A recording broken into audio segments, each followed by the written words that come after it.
하겠습니다. 요한복음 11장 10 들도 동시에 두 세계를 사는 사람들입니다. 보이는 땅과 보이지 않는 천국을 생각하는 사람들입니다. 세상이라는 현실의 세계와 신앙이라는 영적인 세계의 두 세계를 오고 가면서 사는 사람들입니다. 두 가지 세계를 동시에 살아내는 사람들이 그리스도인들입니다. 이러한 라이프 스타일을 가능하게 하는 방법은 균형 있는 생각과 이론, 해석과 적용의 능력입니다. 그래서 어떤 분은 물질 세계와 영적 세계, 서로 다른 두 환경에서 살아가는 양서류의 속성을 그리스도인들이 갖고 있다고 말합니다. 그리스도인의 라이프 스타일을 좀 더 설명하자면 다음과 같습니다. 물질 세계에서 사람은 굳이 생각하지 않아도 숨을 쉽니다. 지금도 생각하면서 숨을 쉬는 사람은 없습니다. 그냥 쉬어집니다. 그러나 영적 세계의 호흡인 기도는 애써 마음을 잡아야 할 수 있습니다. 이 세상의 삶은 그냥 그렇게 되어집니다. 그러나 하늘나라의 삶을 세상에서 구현하기 위해서는 애써 묵상하고 살아야 합니다.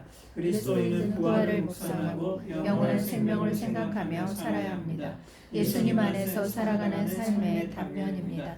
또 다른 구체적 사례를 들면 고난이라는 현실 세계에서 동시에 믿음의 관점으로 고난 가운데 감사하는 사람들이 신앙인들입니다. 나사로의 사건을 묵상하다 보면 그리스도인은 죽음과 영생, 죽음과 부활이라는 두 세계의 균형을 맞춰가며 살아가는 원리를 알게 합니다. 복음서에는 예수님의 기적이 35가지가 기록되어 있습니다. 요한복음에는 선별된 7가지 기적이 기록되어 있습니다. 그 가운데 마지막 기적이 나사로를 살리신 기적입니다. 이 기적은 예수님의 최후의 기적이었고 최대의 기적이었습니다. 예수님이 베다니에 오르실 때에 마가다라는 동네 어부까지 나와서 예수님을 맞이하였습니다. 주님이 여기 계셨더라면 내 오라비가 죽지 않았을 것입니다. 이때 예수님은 나는 부활이요 생명이다라고 하십니다.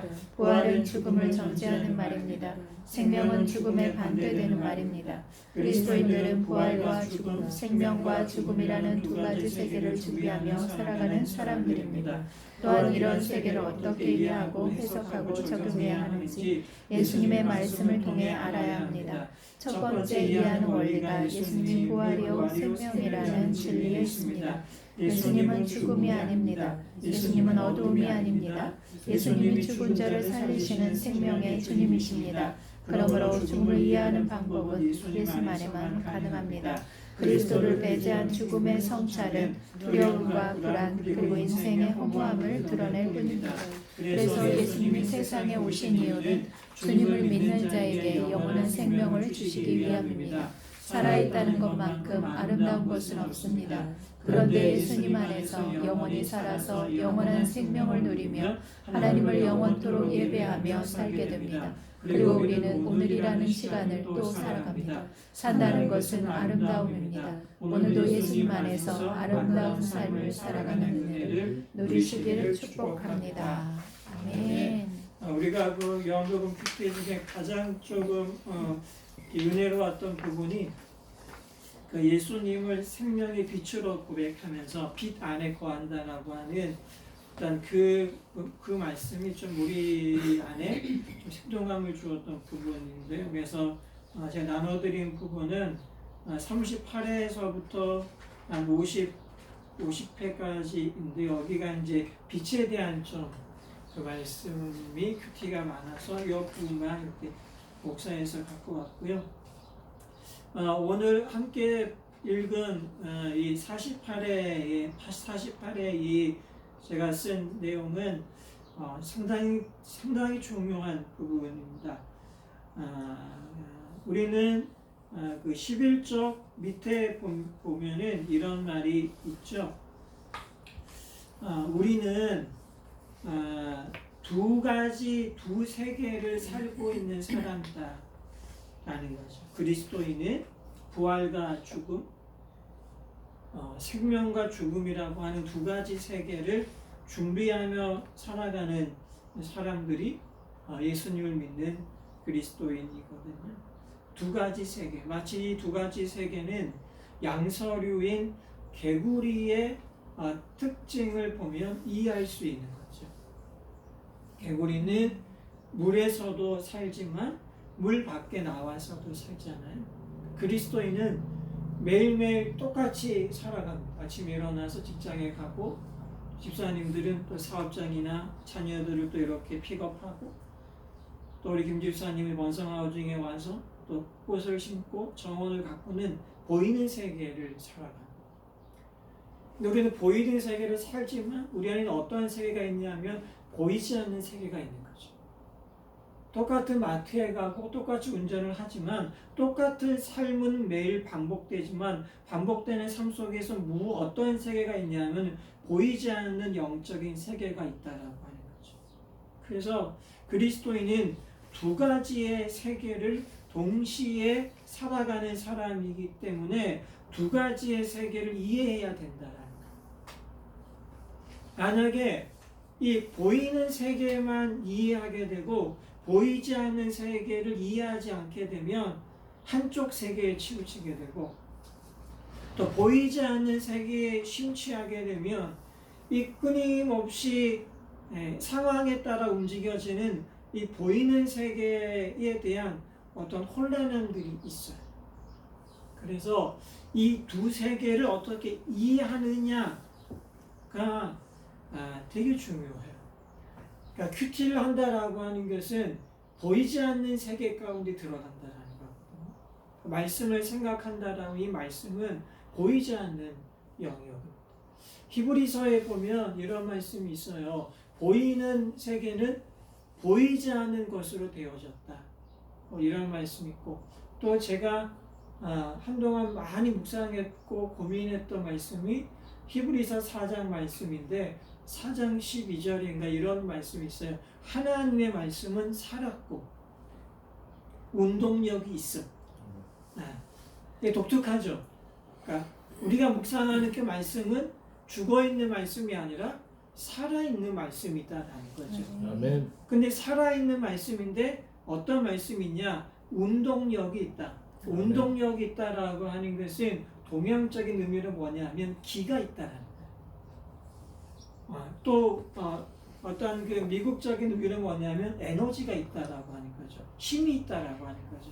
살아있는데 기가 빠져서 살아가는 사람이 있는다면, 살아있는데 그 기가 충만하고 에너지가 충만한 가운데 살아간다라는, 활력 가운데 살아간다라는 거죠.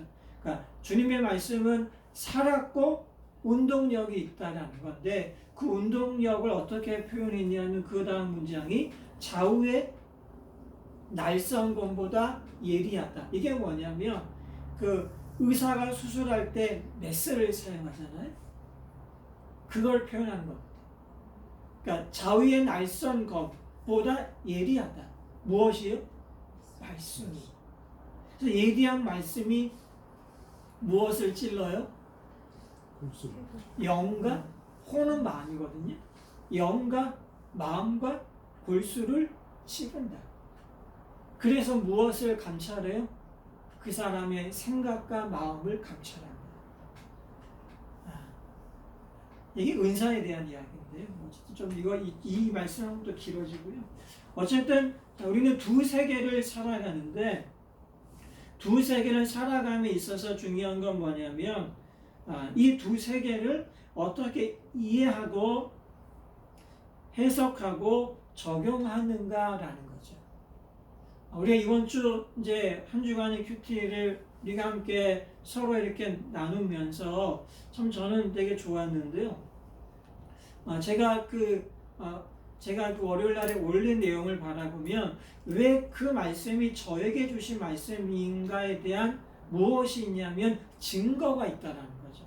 그러니까 두 세계를 연결하는 어떤 고리가 있고 링크가 있는데, 그게 뭐냐면 첫째가 증거입니다. 주님이 나에게 주신 레마, 나에게 주신 그 말씀이면, 그 말씀이 미래에 대한 장래에 대한 부분이면 반드시 그 말씀은 보이는 세계에서 증거로 드러나게 되어 있습니다. 왜냐하면 그 증거가 없으면 그 말씀은 실제가 되지 않거든요. 그럼 증거에는 뭐가 있냐면, 첫째는 사람들이 함께하는 신앙인들이 내 안에 주신 말씀에 대해서 인정해 줍니다.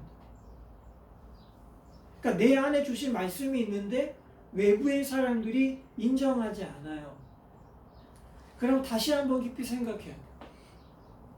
그러니까 내면에 어떠한 주님의 음성이 들려왔으면 이것이 외부로부터 증거로 들어와야 되거든요. 두 번째 증거는 뭐냐면 사건입니다.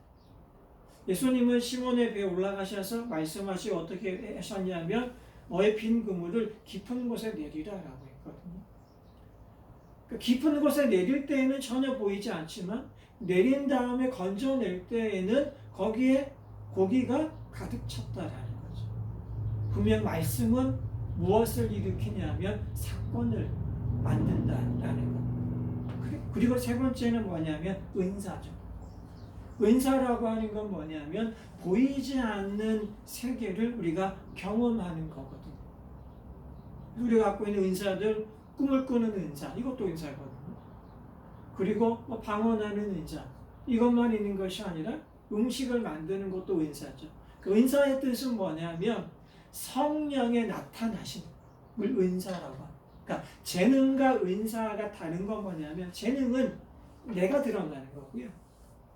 은사의 히브리어 원의 뜻은 넉사라고 하는 그 넉사의 뜻은 뭐냐면 구름 기둥과 불 기둥을 볼 때 표현했던 표현이에요. 그 은사의 구약적인 기원은 어디에서부터 오냐면 이스라엘이 광야에 갔는데 무엇을 봤냐면 불 기둥과 구름 기둥을 보았습니다. 그 구름 기둥과 불 기둥은 무엇에 대한 상징이냐면 하나님의 살아계심에 대한 상징을 본 거거든요. 은사는 뭐냐면 하나님의 나타나심이에요. 성령의 나타나심이죠. 그래서 은사와 재능의 다른 것은 재능은 내가 드러나는 거죠. 그런데 은사는 하나님이 드러나는 거예요. 그러니까 음식을 만듦을 통하여 그곳에 하나님의 은혜가 드러나게 되면 그 음식은 은사로 드러나는 거죠. 이게 방언만이 은사가 아니라 우리가 하는 모든 것에는 무엇이냐면 은사가 있는 거죠. 네, 청소하는 것도 은사예요. 가정을 섬기는 것도 은사가 되는 거죠. 다시 돌아가면 보이는 세계와 보이지 않는 세계를 연결하고 하는 그 고리, 그 링크는 바로 증거다. 그 증거에 대한 두 가지에 대한 결론으로 이야기한다면 성경 말씀이 바로 증거가 되는 거죠. 그 말씀을 통하여 보이는 세계와 보이지 않는 세계가 연결되는 거죠. 그러니까 큐티를 한다라고 하는 건 큐티의 뜻은 뭐냐면 quiet time이라고 해서 조용한 시간을 갖는 거죠. 그러니까 조용한 시간은 어디에서부터 오냐면 수도원의 영성에서부터 와요. 이스라엘이라 이야기하면 다락방이죠. 올라가서 그 모든 세상의 모든 일들을 다 내려놓고 하나님만 생각하는 시간이 큐티인 거예요. 그래서 조용한 시간을 갖는 거예요. 그 조용한 시간 속에서 나와 주님과의 관계를 갖는 거예요. 그 주님 앞에 내가 엎드리고 주님의 음성을 듣고 주님의 말씀을 듣는 거죠. 그러니까 성경 말씀은 보이는 세계와 보이지 않는 세계를 연결하는 바로 중심인 거고, 바로 그 성경 말씀이 말씀이고 말씀으로 오신 분이 예수님이신 거죠. 그래서 이런 두 세계를 어떻게 이해하고 해석하고 적용하는지에 대한 바로 중심이 말씀이고 바로 우리 주 예수 그리스도